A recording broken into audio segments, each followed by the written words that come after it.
बहुत समय पहले की बात है। एक बड़े राज्य में एक दयालु लेकिन बहुत चतुर राजा राज करता था। वह हमेशा अपने राज्य के लोगों की समस्याएं सुनता और उनका समाधान करता। एक दिन दरबार में बैठे बैठे उसने सोचा, आज मैं देखूं कि लोग मुझसे क्या चाहते हैं। राजा ने घोषणा करवाई, जो भी व्यक्ति मुझसे अपनी मनोकामना पूरी करवाना चाहता है वह दरबार में आकर मांग सकता है। यह सुनकर अगले दिन दरबार के सामने लंबी भीड़ लग गई।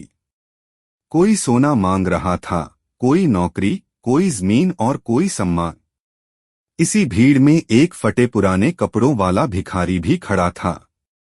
उसके हाथ में मिट्टी का टूटा हुआ कटोरा था। जब उसकी बारी आई तो वह राजा के सामने झुककर बोला, महाराज, मैं बहुत गरीब हूँ।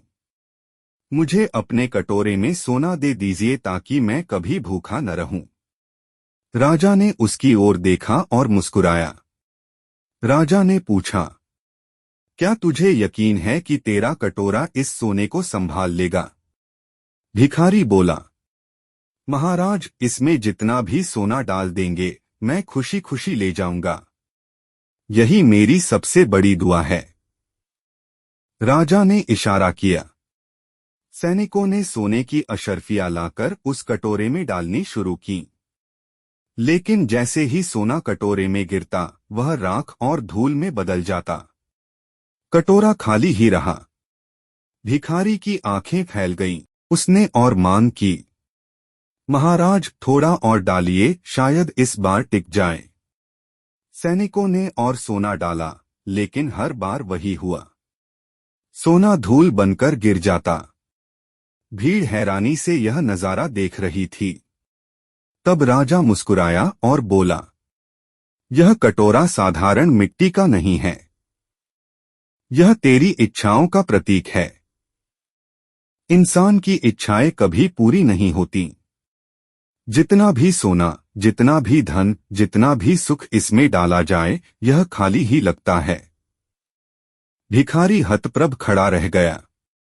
उसकी आंखों से आंसू बहने लगे। राजा ने आगे कहा, बेटा, अगर तुझे सच में सुख चाहिए तो तू अपने दिल का कटोरा बदल। इच्छाओं से भरा कटोरा हमेशा खाली ही लगेगा, लेकिन संतोष से भरा कटोरा कभी खाली नहीं होता। यह सुनकर भिखारी ने अपना कटोरा राजा के पैरों में रख दिया और बोला, महाराज, अब मैं समझ गया हूँ। असली खजाना सोना नहीं, संतोष है। राजा ने उसे गले लगाया और कहा, आज तूने सबसे बड़ा सबक सीख लिया। धन नहीं बल्कि संतोष ही इंसान को सबसे बड़ा अमीर बनाता है।